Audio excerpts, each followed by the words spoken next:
Ya, jadi sudah seperti kita sudah pernah bahas ya di dalam pertemuan 2 minggu yang lalu, ini buku atau kitab Ezra dan kitab Nehemia ini sebetulnya bisa dikatakan satu kesatuan. Sehingga kalau kita baca di dalam buku-buku teologi Perjanjian Lama ya, khususnya membicarakan teologi per kitab, ini biasanya digabung ya, ini profil teologi Ezra dan Nehemia ini menjadi satu kesatuan, tapi karena kita memang selama ini selalu membiasakan setiap kitab kita berikan satu pertemuan, jadi kita hari ini juga memberi satu pertemuan untuk kitab Nehemia secara khusus ya. Meskipun kita bisa expect profil teologi yang sangat mirip ya, kalau nggak mau dibilang sama sebetulnya dengan kitab Ezra, tentu dengan ada penekanan berbeda di dalam contoh ayat-ayat yang ada pada kitab Nehemia.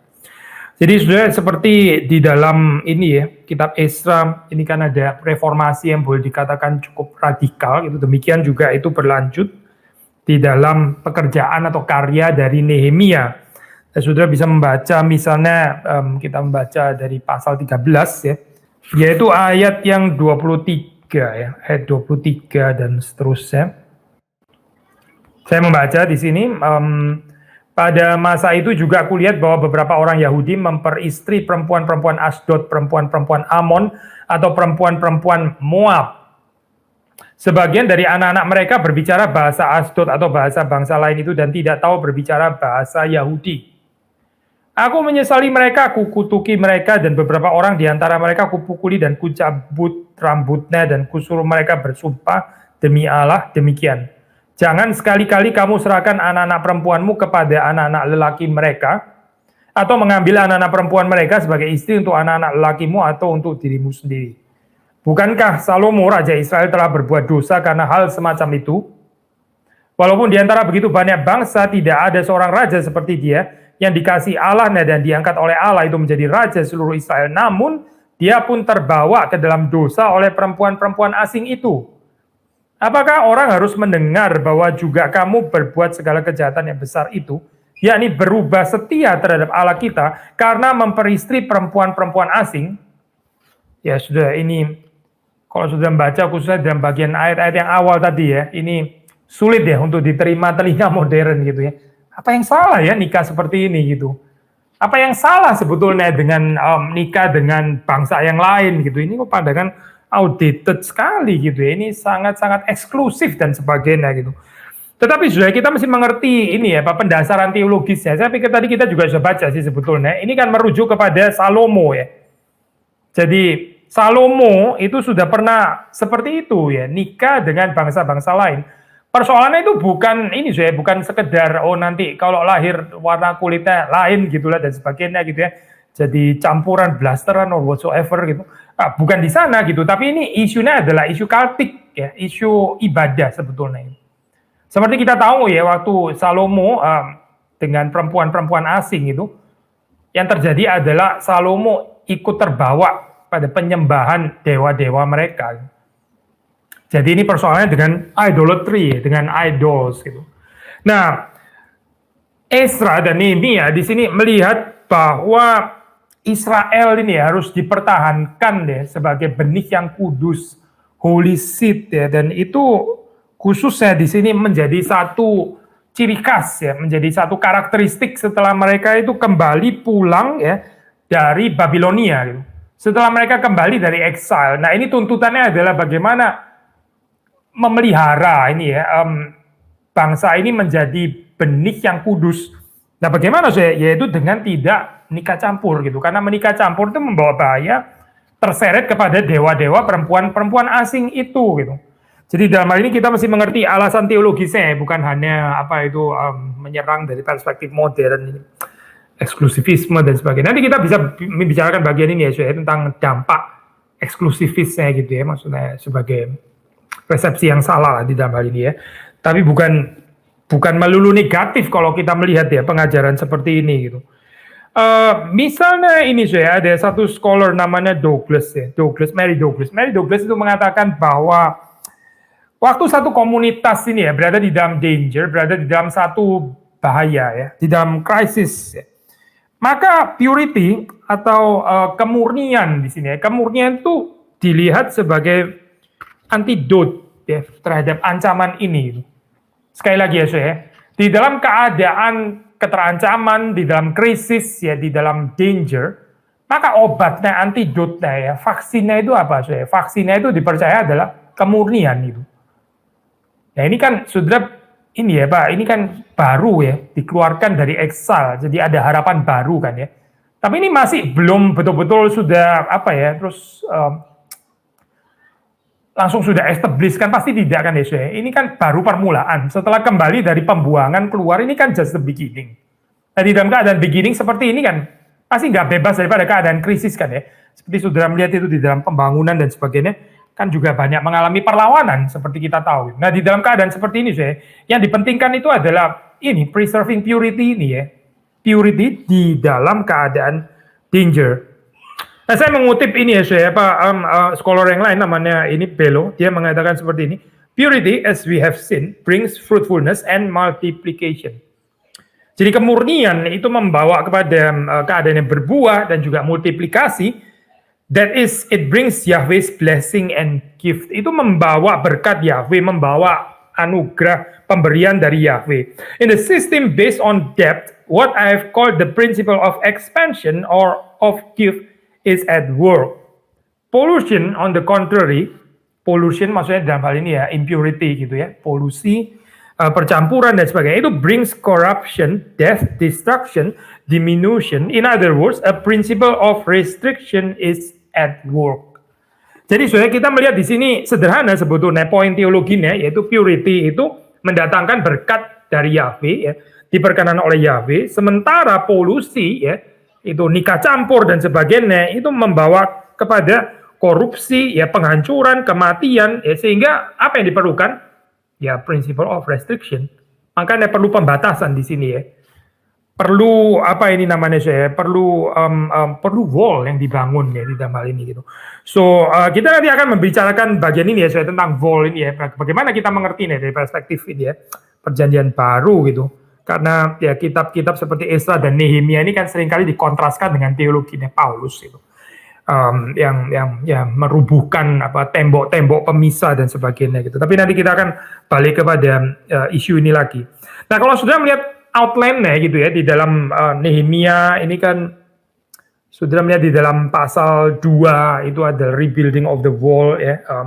Kota Yerusalem dibangun kembali. Nah itu konsentrasi dari pasal 1 dan kedua. Lalu terus kemudian saudara membaca di dalam pasal 456 ya.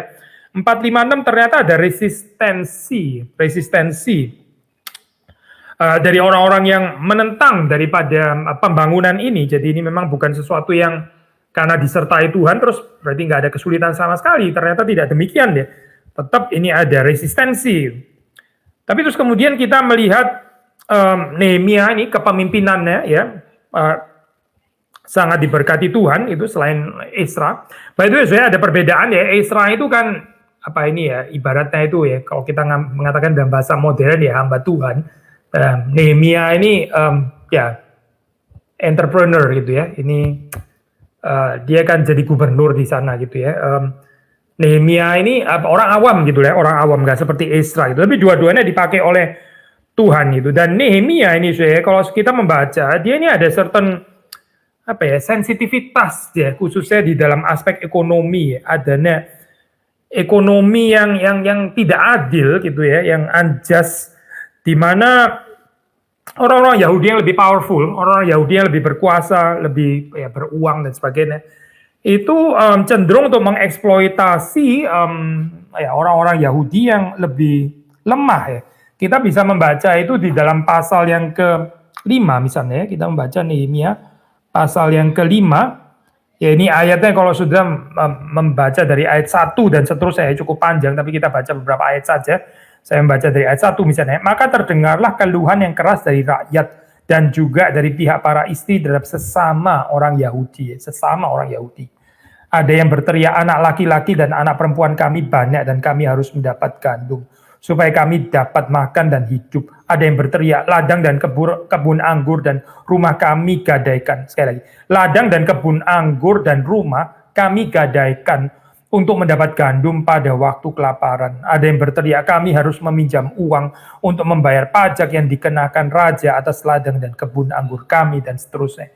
Jadi sudah melihat di sini ya, ketidakadilan ini terjadi ya di dalam sesama kaum Yahudi ternyata ya. Sebagaimana sudah membaca di dalam pasal yang kelima ini, dan Nehemia itu punya sensitivitas ya terhadap hal ini gitu, sehingga dia mendapatkan laporan-laporan seperti ini. Dia punya kepekaan tentang hal seperti ini ya. Nah, lalu terus kemudian kita membaca pasal 7 ya, ini kalau kita bicara outline secara kasar gitu ya. Itu bicara tentang inisiasinya ya, inisiatifnya repopulasi kita membaca beberapa ayat pasal 7 ya. Ini setelah tembok selesai dibangun ya. Lalu kemudian ya ini aku memasang pintu-pintu, lalu diangkatlah penunggu-penunggu pintu gerbang, para penyanyi dan orang-orang Lewi. Pengawasan atas Yerusalem aku serahkan kepada Hanani, saudaraku, dan kepada Hanania, panglima benteng, karena dia seorang yang dapat dipercaya dan yang takut akan Allah lebih daripada orang-orang lain. Berkatalah aku kepada mereka, pintu-pintu gerbang Yerusalem jangan dibuka sampai matahari panas terik, dan pintu-pintunya harus ditutup dan dipalangi, sementara orang masih bertugas di tempatnya. Tempatkanlah penjaga-penjaga dari antara penduduk Yerusalem, masing-masing pada tempat-tempat penjagaan dan di depan rumah. Nah, jadi sudah melihat di sini ada pengaturan ya, bagaimana ya kota ini dilindungi setelah temboknya selesai dibangun, dan juga ada usaha repopulasi ya. Repopulasi di dalam pasal yang ke-7 ini gitu. Di dalam pasal yang ke-12 ya, kita membaca ada prosesi di situ, ada prosesi ini dari ayat 31 onwards ya, ada prosesi yang merayakan penyelesaian daripada pembangunan dari tembok itu ya. Dan ini sesuatu ya boleh dibilang gambaran yang klimaks gitu di dalam pasal yang ke-12 ini. Lalu bersamaan dengan itu setelah tembok selesai dibangun ya, maka kehidupan tempel ini dipulihkan kembali ya, tempel. Lalu orang itu mulai observing Sabbath ya, ini ada certain attentiveness terhadap Sabbath. Lalu terus kemudian ini juga tentang peringatan bahwa orang Yahudi tidak seharusnya menikah campur ya dengan perempuan-perempuan asing, itu seperti tadi kita sudah baca ya. Dan di dalam hal ini ya Nehemia itu sejalan ya dengan teologinya Ezra gitu. Concernnya adalah purity sekali lagi ya. Bersama dengan Ezra ya kita melihat itu pembacaan Torah ini menjadi sangat penting. Jadi ini bicara tentang revival, reformasi ya. Dan itu ditandai dengan apa? Ditandai dengan kebangunan pembacaan Torah, termasuk juga penafsirannya, aktualisasi, kontekstualisasi dan sebagainya. Menarik kalau sudah melihat itu di dalam pasal 8 ya, pasal 8 ini kan pembacaan kitab hukum ya, hari raya Pondok Daun. Itu di Nehemia pasal yang ke-8 ya kalau sudah membaca. Terus kemudian kita membaca di dalam pasal 9 itu adalah tentang pengakuan dosa ya. Pengakuan dosa. Jadi ada pembacaan hukum ya dan ada pengakuan dosa. Ini menarik ya struktur ini gitu. Jauh sebelum Martin Luther ya saya mengatakan ya, dari jauh sebelum Paulus even gitu ya, mengatakan dari Torah kita mengenal dosa kita gitu. Tapi ini satu pengenalan dosa yang membawa kepada keselamatan ya, membawa kepada pertobatan ya, di dalam perspektif anugerah. Bukan sekedar penghakiman yang bikin orang terus kemudian hanya merasa di-attack, dituduh ya, direndahkan terus kemudian nggak ada jalan keluar, bukan ya. Tapi di dalam perspektif anugerah Tuhan, waktu orang membaca Taurat itu dia jadi mengenali dosanya, ya, dia mengaku dosa, dia kembali kepada Tuhan, ada repentance, ada pertobatan dan ada pengampunan dosa tentunya. Lalu ada pembaruan kehidupan. Ini penting ya, saudara.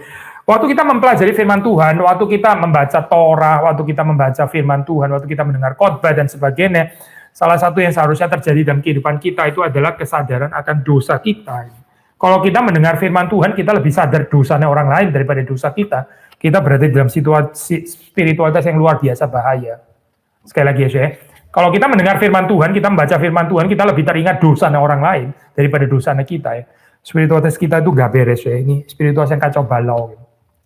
Tapi waktu kita membaca firman Tuhan terus kemudian kita sadar ya dosa kita. Gitu. Ini bukan cuma di dalam pengertian kayak ditelanjangi, dipermalukan atau apa, tapi di dalam pengertian membawa kepada pertobatan. Gitu. Karena pertobatan ini bukan tanpa pengakuan dosa, bukan tanpa kesadaran akan dosa. Maka saudara membaca di sini ya, law itu indeed, pembacaan Torah itu membawa kepada pengenalan akan dosa dan ini membebaskan sebetulnya. Ini bukan sesuatu yang condemning ya, ini bukan sesuatu yang mengutuk gitu ya, bukan. Tapi yang sesuatu justru yang liberating, yang membebaskan, yang menyucikan, yang menguduskan. Karena setelah confession of sin, setelah itu ya ada pembaruan. Jadi ini adalah apa ya, pemulihan daripada covenant making, daripada apa ya, covenant ratification kita bisa mengatakan ya, pembaharuan perjanjian umat Allah ini dengan Allah yang adalah pemilik mereka dan juga adalah milik mereka. Jadi yang mau dituju, yang mau ditekankan di sini baik oleh Ezra maupun Nehemia, yaitu bagaimana ada ini ya komunitas yang ditandai secara distinct berbeda, bahwa komunitas ini adalah komunitas yang taat kepada Taurat ya. Ini adalah satu distinct community ya, komunitas yang berbeda dengan yang lain, yaitu yang observing Torah. Nah, dan ini justru berada di tengah-tengah ya hegemoninya Persian Empire ya. Ini apa ini namanya? Ya, kerajaan Persia yang besar itu gitu. Ya, jadi tantangannya itu bagaimana sih ini kita berada di dalam situasi seperti ini ya. Satu sisi ya berada di dalam kekuasaan Persian Empire gitu, dan ini masih menjadi realita gitu. Di sisi yang lain itu masih mempertahankan komunitas ini sebagai komunitas yang unik ya. Uniknya itu apa? Bukan cuma sekedar apa ini ya, berbeda demi keberbedaan itu sendiri atau malah eksentrik, bukan. Tapi dalam arti ini berbeda karena ini adalah komunitas yang taat kepada Taurat ya, yang memiliki Taurat dan yang observing Taurat yang diberikan oleh Allah mereka yang mereka percaya gitu. Jadi berada di dalam ini ya, keadaan interface ini ya, interface antara satu sisi distinct community ini tadi ya, dan sisi yang lain juga adalah adanya imperial hegemony nih, seperti dikatakan oleh Brueggemann. Sehingga literatur ini apa sih? Ini mencerminkan apa sih? Mencerminkan satu komunitas yang saya kutip ya dari Brueggemann, that must endlessly negotiate between the two. Must endlessly negotiate between the two. Menarik ya, saya. Jadi ini panggilannya apa sih? Ya ini berada di antara dialectical tension ini ya. Hegemoni imperial ini Persia satu sisi ya, sisi yang lain masih menjadi distinct community. Nah ini kayaknya bukan sesuatu hal yang baru kalau sudah membaca di dalam kitab yang lain, misalnya kitab Esther itu ya, temanya kan juga ini ya. Ini adalah satu sisi bagaimana identitas Jewishness itu ya, keyahudian. Di sisi yang lain ya di tengah-tengah ini imperial hegemoni gitu. Atau Daniel misalnya, Daniel juga sama di situ. Bagaimana memelihara ya itu satu kehidupan yang takut akan Allah ya, tetap visi kingdom of God, and yet dia di dalam dunia berada di bawah pemerintahan kingdom of the world ini gitu, dan rajanya berganti-ganti itu. Jadi mesti terus-menerus melakukan negosiasi ya saya. Negosiasi di antara kedua, perlu kelincahan ya saya. Ini sebetulnya tema yang sudah bisa mendapati juga di dalam perjanjian baru. Misalnya Yohanes yaitu mengatakan bahwa kita itu bukan dari dunia ini, tapi kita ada di dunia ini ya. Kita ini not from this world, tapi kita in the world. Kita ini ada di dunia, saya. Kita bukan ngawang-ngawang, kita bukan ada di planet lain gitu ya, planet suci apa gitu. Misalnya tidak, kita berada di dalam dunia yang corrupted ini gitu. Masih in the world ya, dengan segala hegemoninya, dengan segala ideologinya gitu. Tapi kita bukan ya dari dunia ini. Nah, sama saya di sini kita mesti melakukan ini ya, saya apa itu endlessly negosiasi ini ya. Bagaimana untuk nggak bisa melarikan diri dari dunia ini di dalam pengertian nggak berada di dunia ini lagi, nggak mungkin kan saya. Kita tetap berada di dalam dunia ini. Tapi bagaimana kita nggak direduksi kehidupan kita ya, nggak diperbudak oleh ideologi dunia ini, sama persis seperti pergumulannya Esther, Daniel dan juga Ezra Nehemia di dalam hal ini ya. So sudah bisa mengerti jalan keluarnya di sini ya. Itu menjawab pertanyaan ini sebetulnya ya. Endless negotiation ya antara imperial hegemony dengan distinct community yang ditandai dengan ketaatan pada Taurat gitu. Nah, jalan keluarnya untuk Ezra dan Nehemia yaitu apa? Preserving purity gitu. Tidak boleh nikah campur deh. Kenapa? Sekali lagi bukan cuma urusan ini ya, Pak, itu ras atau apa gitu, tapi ini urusan kultik juga. Maksudnya lihatlah itu kehidupannya Salomo. Apa yang terjadi dengan dia setelah dia nikah campur? Akibatnya adalah idolatris, bukan? Yang terjadi dalam kehidupan Salomo itu dia tidak lagi beribadah dengan benar kepada Yahweh, tapi jadi gak karu-karuan kehidupannya. Gitu. So, waktu kita membaca Ezra, waktu kita membaca Nehemia ya, kita perlu berhati-hati supaya nggak terlalu gampang membuat satu semacam karikatur ya, atau kita bikin ini kitab ini seperti kayak di skip over karena dari perspektif perjanjian baru ya, terutama mungkin teologi Paulus dianggap ini ya inilah ini cikal bakal daripada legalisme Yahudi gitu ya. Legalisme Yahudi yang membangun tembok lah, terus kemudian jadi highly eksklusif, dan akhirnya lihatlah seperti orang-orang Farisi itu ya, yang sombong, yang self-righteous itu gara-gara siapa? Gara-gara ada pengajaran dari kitab Ezra dan Nehemia. Seringkali kedua kitab ini, Ezra dan Nehemia, dibikin karikatur seperti ini, saya. Tapi itu keliru ya, saya kira karikatur seperti ini ya. Termasuk kalau sudah membaca bahkan ya, saya dari ini ya, scholars Injili ya, menarik. Tetap menggambarkan ini secara kontras gitu ya. Saya agak heran deh, saya itu melihat gambaran seperti ini terus terang gitu. Jadi ini gini loh, saya kalau kita melihat Ezra Nehemia ini sebagai pengajaran yang bermasalah karena menciptakan eksklusivisme, tembok-tembok dan sebagainya, maksudnya bermasalah di dalam kitab Ezra dan Nehemia sendiri gitu ya. Pertanyaannya kenapa mesti masuk kanonisasi gitu kan? Kalau kitab ini begitu keliru dan katakanlah saya pakai istilah lebih vulgar ya, begitu menyesatkan, ngapain masuk di kanonisasi gitu loh saya. Jadi saya pribadi sulit saya menerima penafsiran ini ya, saya ini penafsiran teologi atau profil teologi Ezra Nehemia terus dikontraskan dengan perjanjian baru dengan teologinya Paulus gitu yang dianggap merubuhkan tembok-tembok yang dibangun di dalam ini sejak zamannya Ezra Nehemia gitu. Tapi kita kalau mengakui ini sebagai firman Tuhan, I think kita mesti lebih serius ya membaca kitab ini mempunyai makna yang positif gitu. Kita nggak menyangkali bahwa ada resepsi yang negatif. Sekali lagi ya, kita nggak menyangkali bahwa ada orang salah baca dan salah mengerti kitab Ezra dan Nehemia, akhirnya menciptakan betul-betul Jewish legalism, betul gitu. Akhirnya menciptakan betul-betul Jewish exclusivism ya, identity marker dan sebagainya. Oh bisa saja saya, tapi itu bukan berarti kitab Ezra dan kitab Nehemia yang bermasalah, tapi resepsinya saya yang bermasalah gitu. Pembacaannya yang bermasalah, penghayatannya yang keliru gitu.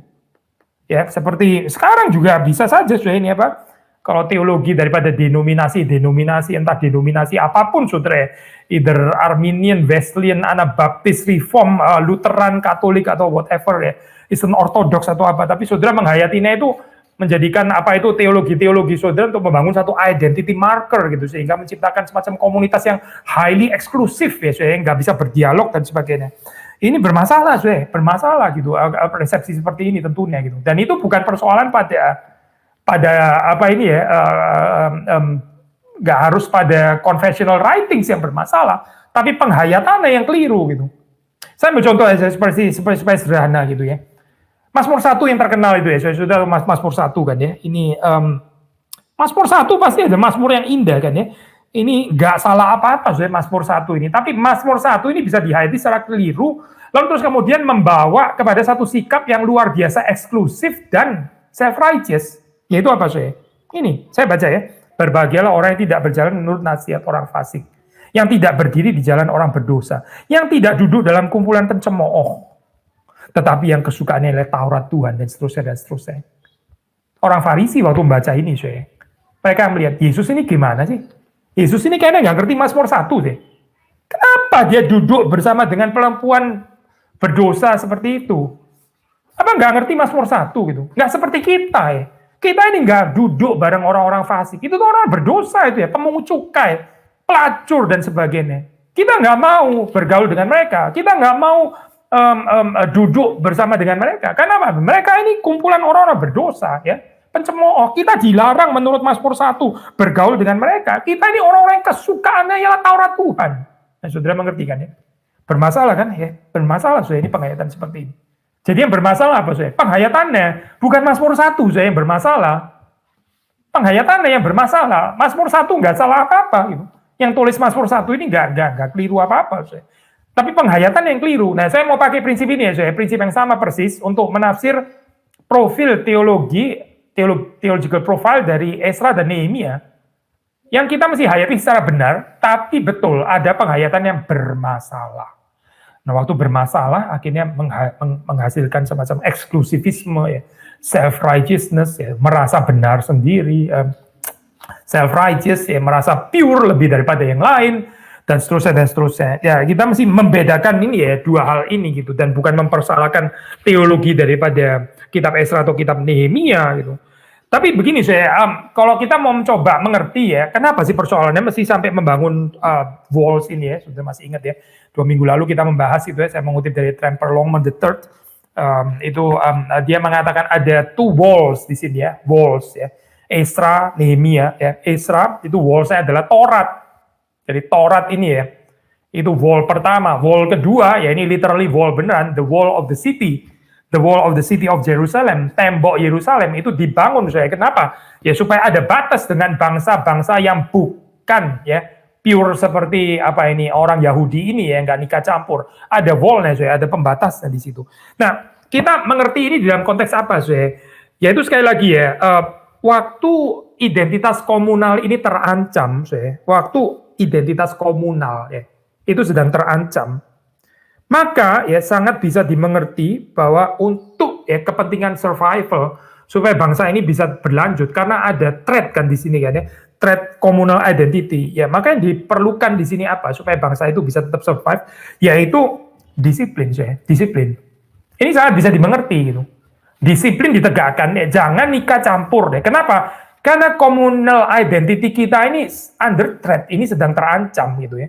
Maka ya inilah yang akhirnya dilakukan, jalan keluarnya yaitu ini purity ya, preserving purity. Nah, tetapi begini kalau kita mau lanjutkan bagian ini ya, bagian penghayatannya kita mesti sadar ya kita ini di dalam fase gereja gitu, misalnya gereja ya. Gereja waktu identitasnya itu under threat ya. Nah, itu wajar di dalam keadaan terus kemudian mengambil jalan yang rather eksklusif seperti ini ya. Itu karena apa? Karena sedang ada threat di dalam communal identity ya. Identitasnya itu terancam, ada krisis di sini. Krisis identitas lah gampangannya gitu. Maka perlu menegakkan tembok-tembok yang jelas gitu. Tetapi kalau kita boleh meneruskan pembahasan ini ya. Nah, krisis identity kan nggak harusnya selama-lama ya selama-lamanya gitu. Ambil contoh manusia ya. Orang krisis identitas itu biasanya orang suka ngomong kira-kira remaja gitu ya. Remaja ada krisis identitas. Nah, kalau dia sudah melewati remaja umur 20 ya, sudah 25, sudah 30, sudah 40, terus krisis terus identitas. Masalah ya, masalah gitu. Gereja yang terus krisis identitas ya, dan karena itu terus highly polemical. Gereja yang terus-menerus identitasnya di dalam under threat terus ya, dan karena itu harus selalu membangun ini identity marker gitu ya, selalu gitu ya, ada tembok yang jelas. Ya ini bermasalah ini berarti gerejanya nggak bertumbuh gitu. Saudara perhatikan ya perenungan ini ya. Nah, ini yang terjadi di dalam kehidupan orang-orang Jews di dalam zaman Yesus. Jadi mereka ini kok jadi bagaimana ya? Gak bisa merangkul orang berdosa ya, gak bisa, mereka terus bikin wall terus gitu ya, wall terhadap orang-orang berdosa ya. Ini ibaratnya, ini sudah berapa puluh tahun ya gitu ya, sejak dari zaman exile sudah kembali di sana, terus kemudian sudah menunggu firman Tuhan yang gak disampaikan berapa ratus tahun, dan terus kemudian di zaman Yohanes Pembaptis, Yesus Kristus, kok masih krisis terus gitu. Ini nggak lucu banget seperti ini gitu.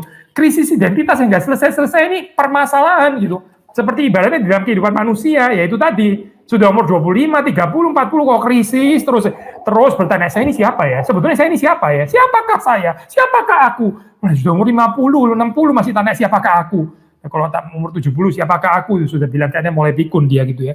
Umur 70 tanya siapakah aku? Kayaknya pikun dia berarti gitu. Ini sudah bukan krisis identitas lagi gitu. Jadi persoalan di mana gini kita bisa mengerti ya kalau di dalam fase tertentu ya, itu satu komunitas, katakanlah komunitas Kristen misalnya gitu ya, kita Kristen, kita bicara di perspektif kita itu komunitas Kristen ya, itu ada communal identity-nya itu under threat, maka perlu walls ya, perlu identity marker ya, silakan, itu sangat bisa dimengerti. Maksudnya Ezra dan Nehemia Itu indeed yang terjadi itu. Makanya perlu wall gitu. Tapi Paulus terus kemudian mengatakan ya, wall itu ya, tembok-tembok pemisah itu ya antara Jews and Gentiles itu diruntuhkan di dalam Kristus. Saudara melihat ini kan ya, ada embrace di sini gitu. Embrace ini jangan dimengerti sebagai kehilangan identitas ya. Saya pikir saudara keliru kalau saudara membaca ke sana. Gitu. Waktu Yesus merangkul orang-orang berdosa, merangkul orang kusta ya, merangkul orang buta, orang lumpuh ya, lalu orang-orang berdosa, pemungut cukai ya, perempuan yang berdosa dan sebagainya. Itu bukan berarti terus kemudian Yesus jadi kehilangan identitasnya sebagai anak Allah. Tidak, saya nggak ada kehilangan identitas. Yesus terjelas bahwa dia adalah anak Allah. Nggak ada yang rusak di dalam identitas Yesus gitu. Nah ini loh saya, ini sesuatu yang kita perlu renungkan deh. Kalau kita ini menjadi komunitas yang terus membangun tembok ya, selalu ada identity marker. Apapun identity markernya ya, mungkin certain set of belief gitu ya, certain set of belief yang membedakan kita daripada komunitas yang lain gitu. Saya bukan mengatakan ini nggak perlu sama sekali ya, saya by the way jangan salah mengerti gitu. Saya bukan mengatakan marilah kita blur melepas semua pengajaran semuanya silakan simpang siur. Ya tidak lah, saya pasti bukan itu maksudnya. Tapi kita menjadikan itu ya sebagai identity marker, sebagai wall pemisah gitu. Nah inilah yang terjadi di dalam zamannya Paulus gitu. Orang Israel itu membangun semacam wall identitas mereka ya kita. Kita ini bangsa yang berbeda. Orang Yahudi maksud saya, daripada bangsa yang lain. Karena kita memiliki Taurat dan mereka tidak memiliki Taurat. Kita bersunat, mereka tidak bersunat gitu ya. Kita observing Torah, mereka Torah aja nggak punya gitu ya. Nggak mungkin mereka observing Torah dan seterusnya dan seterusnya. Lalu membangun benteng, membangun apa ini, wall yang very thick gitu ya. Terus kemudian dengan membanggakan diri bahwa kita adalah bangsa pilihan, bangsa yang khusus, yang lebih daripada yang lain, lebih superior daripada komunitas yang lain. Akhirnya nggak karu-karuan dengan saya ini apa. Karu-karuan gitu penghayatannya, spiritualitasnya itu rusak ya. Dan persoalannya di mana sih? Seperti kayak nggak lewat daripada fase identity crisis itu. Sekali lagi ya, saya pertanyaan itu simple. Krisis identitas boleh ya, kita boleh ada saat krisis identitas itu. Tapi jangan selama-lamanya ya sudah, jangan sudah umur 25, 30, 50 terus identitas terus gitu. Krisis identitas terus gitu ya, sehingga harus terus-menerus polemik, harus terus-menerus bikin identity marker, harus selalu bikin tembok yang tebal gitu untuk bisa membedakan ya. Misalnya, saya reform, kamu bukan reform ya dan sebagainya gitu, atau apalah saya ortodoks, kamu bukan ortodoks, atau apalah saya apalah saudara pakai ini ya Pak, aliran teologi saudara sendiri lah, saudara bisa ganti itu dengan yang lain. Ini sesuatu yang keadaan nggak bertumbuh berarti sebetulnya gitu. Sekali lagi ya saya, kalau kita terus-menerus berarti dalam identity crisis, ya kita nggak bertumbuh berarti gitu. Ada saat di mana ada identity crisis, betul, ada perlunya ya kita bisa membedakan. Ini loh ya, kalau kita itu reform itu pengakuannya ini ya, dan ini berbedanya dengan begini dan sebagainya. Ada saatnya saya seperti itu juga. Ada saatnya kita merangkul saya, ada saatnya kita seperti Yesus Kristus dalam hal ini. Gitu. Apa Yesus Kristus waktu merangkul terus kemudian jadi kehilangan keyahudiannya? Apakah orang Farisi yang lebih bisa mempertahankan keyahudian daripada Yesus Kristus? Karena orang Farisi nggak campur dengan orang-orang berdosa itu? Kan tidak ya jawabannya kan ya. Nah, mari kita merenungkan bagian ini ya saya. Jadi kita mengerti Esra Nehemia ini di dalam kekhususan fase ini ya. Karena ini periode yang sangat-sangat khusus itu. Ini baru kembali dari exile, ini just the beginning ya, banyak ancaman. Sudah membaca di dalam ini ya Pak, Nehemia itu tadi kita mengatakan ada orang-orang menentang, ada resistensi, ada yang nggak seneng ya waktu tembok itu dibangun, ada yang berharap kalau bisa hancur saja sudah nggak usah dibangun lagi ya, ada yang nggak seneng ya kebangunan ini gitu ya. Nah di dalam keadaan seperti ini ya, orang membangun tembok itu wajar, sangat bisa dimengerti ya.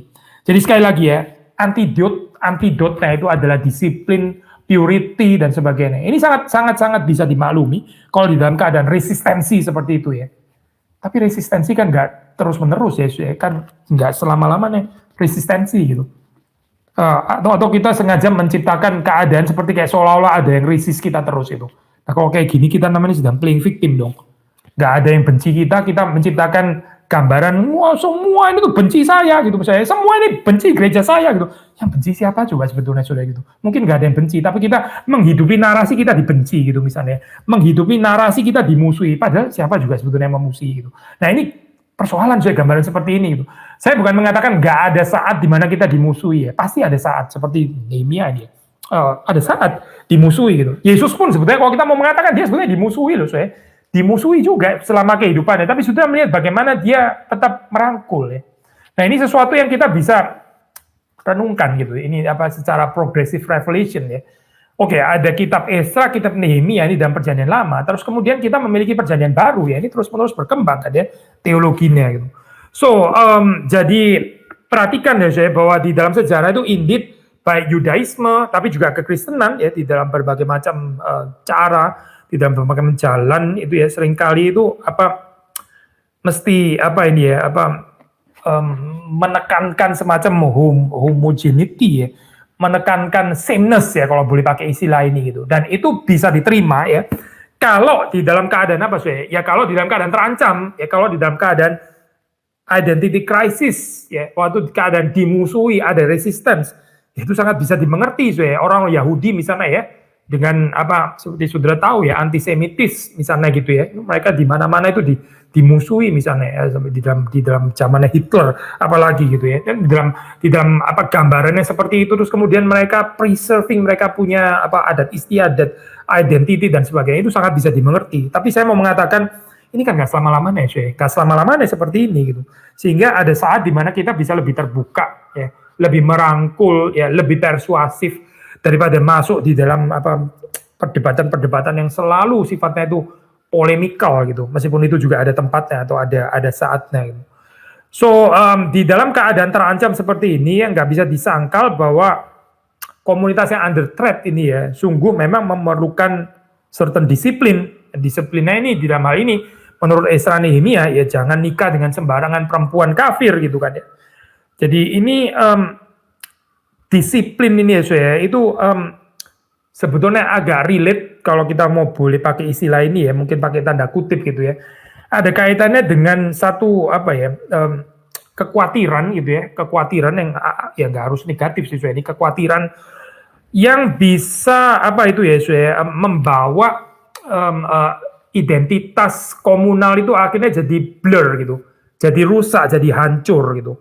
Again, sangat bisa dimengerti. Tapi Brueggemann mengatakan misalnya, hati-hati supaya di dalam ini ya, di dalam kehidupan kita jangan sampai kita ini lebih driven by anxiety, kekhawatiran ini, ya akhirnya terus kemudian mengakibatkan komitmen-komitmen paling inti ya, komitmen-komitmen yang seharusnya itu lebih dikembangkan, diajarkan di dalam kehidupan komunal ini ya, di dalam kehidupan community.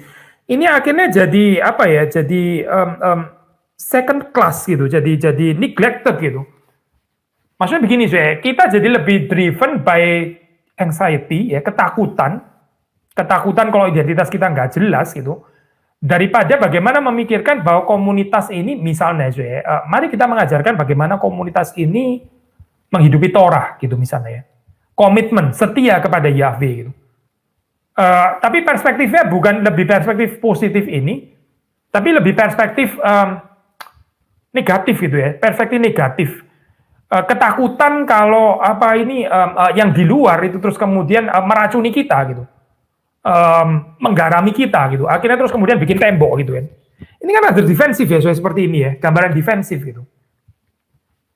Jadi apa saya artinya itu? Ya ini kalau Tuhan sudah memberikan kepada kita itu kekuatan ya, oke, ada saat memang kita krisis identitas, tapi waktu kita sudah mulai diteguhkan ya mari mulai membuka tembok itu gitu. Membuka tembok itu bukan supaya kita boleh diserang. Nah, kalau kita masih pikir tembok kalau dibuka nanti kita diserang loh, nah masih krisis identitas itu namanya gitu. Tembok dibuka itu supaya yang lain bisa masuk atau kita bisa keluar lebih tepatnya ya, supaya bisa menggarami mereka yang di luar itu. Buka tembok itu supaya kita bisa keluar, supaya kita bisa menjangkau mereka maksudnya. Ya, jangan buka tembok terus kemudian nanti kita diserang oleh musuh gitu. Nah, kalau kita masih berpikir seperti ini, masih driven by anxiety berarti gitu. Berarti fase identitas krisis belum selesai berarti, masih putar di sini gitu. Pertanyaannya saya, again, mau sampai kapan gitu?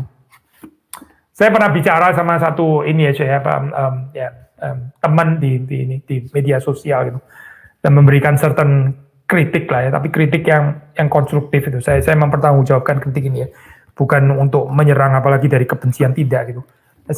Kita berbeda saya secara teologi gitu, jadi saya reform, dia teologinya itu lain gitu ya, teologi saya nggak usah sebut lah ya, beraliran teologi yang lain gitu. Tapi cara dia meyakinkan, membawa orang untuk percaya kepada teologinya adalah dengan terus membicarakan apa ini ya, kesesatan, kekeliruan daripada teologi-teologi lain gitu. Lalu saya mengencourage, saya mendorong, saya mengatakan ya ini alangkah indahnya ya waktu bicara tentang teologi ya, bicarakan the beauty of your theological school gitu. Bicarakan keindahan, kelimpahan ya, betapa menariknya, betapa limpahnya ya teologi yang kau percaya. Nah ini loh saya maksudnya, mirip seperti yang dikatakan oleh Brueggemann ya saya. Daripada kita driven by anxiety gitu ya, daripada kita terus kemudian mengatakan itu keliru, itu sesat lah, apalah ini nggak apa ini bukan 5 point, cuma 4 points atau 4 point and a half dan sebagainya gitu ya. Kita keep tuding orang gitu ya. Bicarakan teologimu tuh indahnya apa sih sebetulnya gitu. Keindahannya di mana? Kelimpahannya di mana gitu. Daripada keep menunjukkan yang itu kurang lah, ini bobrok lah, ini goblok lah, ini apa dan sebagainya. Nggak menarik ya seperti ini gitu. Driven by anxiety gitu, kayak krisis identitas yang nggak selesai. Nggak beres-beres gitu kayaknya ya. Don't get me wrong ya, saya bukan mengatakan bahwa saudara nggak boleh menyatakan kesalahan. Bukan itu, poin saya bukan itu gitu.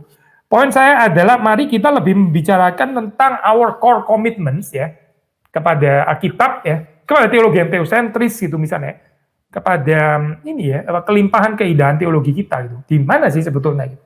Ini kan jauh lebih menarik ya, daripada driven by anxiety gitu, daripada driven by kekhawatiran gitu, daripada worry and anxiety gitu.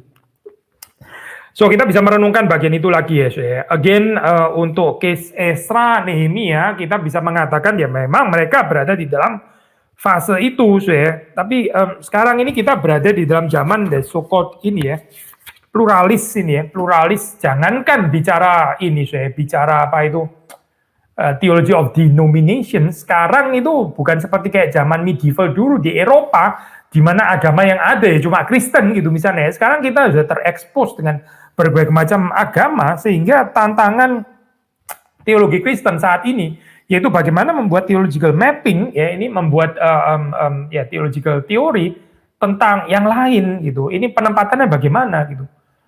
Kita mau nggak mau yang lain itu ada di samping kita gitu. Yang teologinya lain ya, yang beragama lain bahkan, yang tidak beragama bahkan gitu ya, itu juga ada di sebelah kita gitu. Ya good, Indonesia memang bukan negara, Indonesia adalah negara ini ya, negara agama gitu ya. Tapi kalau saudara pergi ke ya di luar negeri ya, itu ateisme ada di mana-mana. Di Indonesia pun sebetulnya juga kita percaya ya, ada orang-orang yang sebetulnya itu cuma di KTP-nya doang tulis beragama, tapi sebetulnya mereka mungkin lebih sependapat gitu dengan tidak ada Allah dan sebagainya. Sesuatu yang bukan nggak mungkin terjadi pada saat sekarang. Intinya adalah kita ini perlu theological mapping, teori of the other ya, itu teori tentang yang lain itu bagaimana sih? Mereka itu di mana posisinya gitu. Nah ini bukan berarti terus kemudian menghancurkan identitas saudara ya, atau seperti kayak lagu ekumene yang murahan itu ya. Tanggalkanlah semua ini perbedaanmu, pada dasarnya toh kita satu di dalam Tuhan. Nah ini ekumene yang nggak masuk akal lah ini ya. Ini pluralisme terjun bebas gitu. Kita maunya yang structured ya, itu pengakuan pluralitas yang ada struktur gitu. Ada layer-layernya ya. Di dalam hal apa kita berbeda? Di dalam hal apa kita ada kemiripan gitu? Di dalam hal apa kita sama-sama teis? Di dalam hal apa kita meskipun sama-sama teis, tapi terus kemudian lain ternyata konsepnya gitu ya. Di dalam hal apa kita sama-sama Kristen ya, tetap sama-sama ada similarnya, misalnya doktrin Tritunggal sama, tapi di dalam hal apa kita lain, ini kan perlu layer-layer kan, ini namanya theological mapping gitu. Dan orang yang bisa membangun ini ya Pak, di dalam nuance ya yang makin detail gitu ya. Nah itu orang yang ya bertumbuh secara teologi gitu. Tapi kalau yang nggak bertumbuh secara teologi ya dia pikirnya cuma hitam putih, kamu bukan saya bukan kamu, kita berbeda dan sebagainya. Dan akhirnya ini menjadi sesuatu yang ya nggak menolong guys ya untuk ini, untuk relate dengan the other gitu. Kita jadi nggak lincah gitu. Keberbedaan itu keberbedaan di dalam layer berapa gitu misalnya ya. Ini keberbedaan di dalam sampai mana maksudnya gitu. Keberbedaan esensial atau non esensial ya, di dalam layer yang keberapa. Kita mesti bisa ada pilah-pilah ya. Kalau kita mau insist ya, insistnya juga mesti pilah-pilah gitu. Ini insist di dalam hal yang layer keberapa. Kalau layer dalam, kita mesti lebih insist. Tapi kalau layer ke-17 misalnya gitu ya, ya saudara insistnya sama dengan the same passion dengan layer 1. I think teologimu bermasalah. So ini apa teologi kayak begini ya, teologi yang bermasalah pasti ya di dalam hal ini gitu. So again, apa yang kita bisa pelajari daripada kitab Esra, kitab Nehemia gitu ya. Kita belajar bahwa indeed ada fase yang namanya krisis identitas ya. Permulaan under threat ya, ada resistance, dan ini membutuhkan semacam perbentengan lah ya, perbentengan gitu. Jadi ada wall yang dibangun gitu. Either itu Torah, either itu Sabbath observance gitu ya, menarik Sabbath observance. Sudah melihat di dalam kehidupan Yesus di Injil gitu kan ya. Ini kan ini tembok yang penting loh saya. Sabbath observance ini penting loh saya. Ini diajarkan oleh Esra dan Nehemia. Tapi saudara tahu kan di dalam zaman Yesus juga merobohkan tembok ini juga akhirnya gitu.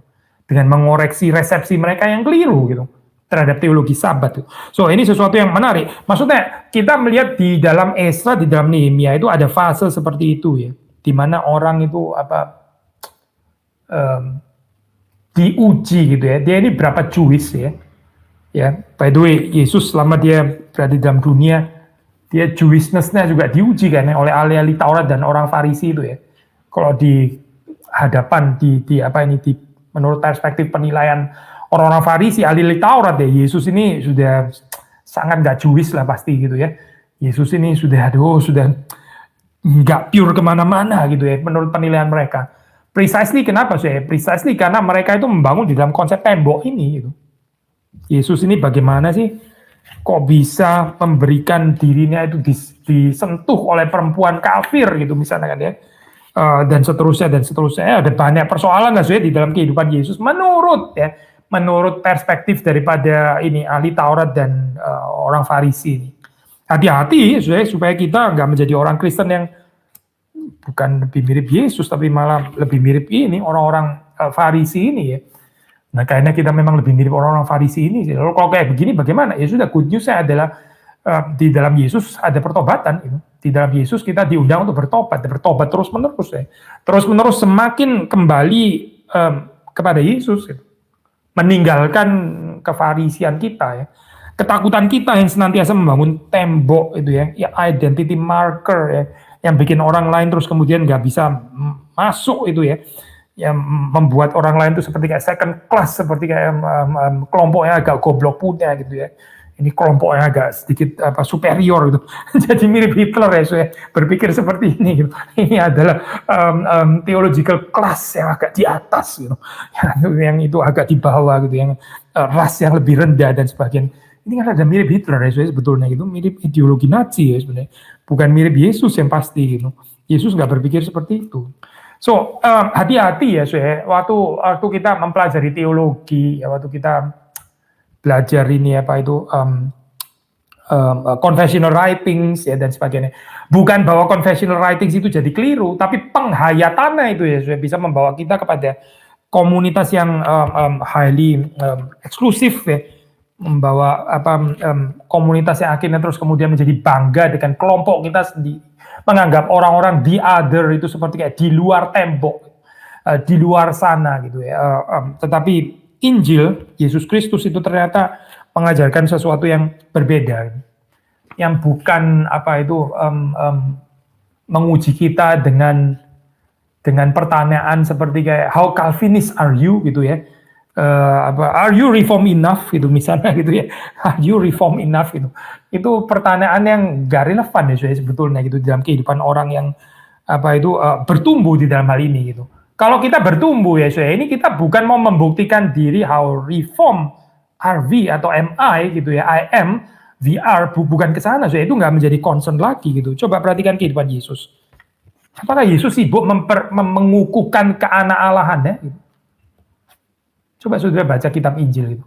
Bukankah setan yang mencobai Yesus seperti jika engkau anak Allah, gitu. Jika engkau anak Allah, digoyang-goyang urusan identitas kan ya. Seperti kayak Yesus mau dicobai untuk masuk ke dalam fase krisis identitas. Padahal Yesus sudah beres, urusan identitasnya sudah beres. Waktu dia dibaptis, itu dia dengar suara dari Bapa, inilah anakku yang kukasih, engkaulah anakku yang kukasih, kepadamu lah aku berkenan, kepadanya lah aku berkenan, dalam bentuk pengumuman. Sudah jelas identitasnya Yesus, tapi setan sudah itu menggoyang-goyang lagi gitu. Jika engkau anak Allah gitu ya. Nah kalau Yesus misalnya tempted, misalnya ini nggak terjadi ya itu ya. Seandainya Yesus tempted, Yesus kurang ajar gitu misalnya ya. Oh kamu meragukan keanak-alahan saya begitu ya. Bukan saja bahwa batu ini bisa saya sulap menjadi roti, tapi kamu pun bisa kusulap menjadi kodok, misalnya gitu ya. Enggak ada cerita Injil kayak gitu, enggak ada. Iblis jadiin kodok lah atau apa gitu ya, terus enggak ada. Kenapa Ya karena Yesus beres identitasnya. Karena Yesus enggak sedang krisis identitas. Yesus enggak sedang membuktikan dan enggak terpanggil untuk membuktikan apakah dia anak Allah enough. Am I anak Allah enough gitu? Yesus nggak tertarik, saudara. Itu bukan panggilannya dia gitu. So panggilan saudara dan saya ya, kalau kita bertumbuh ya, kita juga seharusnya nggak terpanggil untuk membuktikan bahwa kita ini reform enough gitu misalnya, biblical enough atau apa gitu ya dan sebagainya. Itu bukan panggilan kita, saudara. Itu sesuatu yang sudah di-assume saja, kita assume itu terjadi dalam anugerah Tuhan, bukan sesuatu yang saudara membuktikannya, bukan gitu. Yesus gak pernah membuktikan keanak-alahannya, gak penting itu buat Yesus, bukan anak Allahnya Yesus gak penting ya, bukan. Tapi panggilan Yesus bukan untuk itu gitu. Dia bukan sibuk membuktikan bahwa dia ini adalah anak Allah terus apalagi mesti membuktikan di hadapan setan gitu misalnya. Dia bergeming, gak ada urusannya itu. Kalau Yesus sibuk membuktikan itu, ya pelayanan akan kacau, saudara. Pelayanan saudara dan saya akan kacau kalau kita terus sibuk membuktikan identitas kita, akan kacau juga. Mari menggunakan energi yang ada ini ya untuk hal-hal yang lebih meaningful. Gitu. Bagaimana ya ini dengan meletakkan identitas kita given by God seperti Yesus ya, identitasnya itu given by God. Engkaulah anakku yang kukasih, kepadamu lah aku berkenan ya. Identitas kita ya sebagai anak Allah yang diadopsi di dalam Kristus itu juga diberikan oleh Bapa. Bukan kita yang mencari-cari nama, bukan kita yang membuktikan identitas. Ya. Ini sudah selesai, sudah diselesaikan oleh Bapa. Sehingga saudara dan saya nggak usah urus lagi identitas, kita sudah jelas kok identitas. Nggak perlu ada lagi krisis, sudah berpegang saja di dalam Kristus ya. Bapa juga menyebut kita ya anak-anaknya, sudah selesai. Ya. Sehingga apa ya? Sehingga kita bisa menggarami, sehingga kita bisa memancarkan terang yang kita terima dari Kristus, sehingga kita bisa sekarang mengekspresikan, ya, menceritakan kelimpahan, keindahan, kekayaan teologi yang kita kenal gitu, dan bukan memakai teologi untuk confirming one's own identity, ya. Karena apa Karena kita nggak sedang krisis identitas. Hopefully saudara juga nggak krisis identitas. Hopefully gereja saudara, komunitas saudara juga nggak sedang krisis identitas gitu. Kiranya Tuhan memberkati kita semua. Mari kita tutup dalam doa. Tuhan, kami bersyukur untuk kesempatan bisa mempelajari kitab Esra, kitab Nehemia, dan Tuhan tolong kami terus untuk bisa memahaminya. Kami bisa melihat keindahannya dan kami juga tahu keterbatasannya, dan kami bersyukur kami bukan hanya memiliki perjanjian lama, tapi kami juga memiliki perjanjian baru, di mana Tuhan boleh terus menyatakan wahyu-Mu secara progresif di dalam kitab-kitab yang ada ini. Kami berdoa supaya kami bisa menatanya dengan baik, menempatkannya dengan baik di dalam kehidupan kami, dan kami juga bisa menghayatinya dengan benar. Ampuni kami di dalam segala kekurangan kesalahan kami, kalau kami pernah menghayati secara keliru, dan Tuhan terus yang memberi kepada kami pertumbuhan, kedewasaan seperti ada pada Tuhan. Demi Yesus Kristus kami berdoa, kami bersyukur. Amin.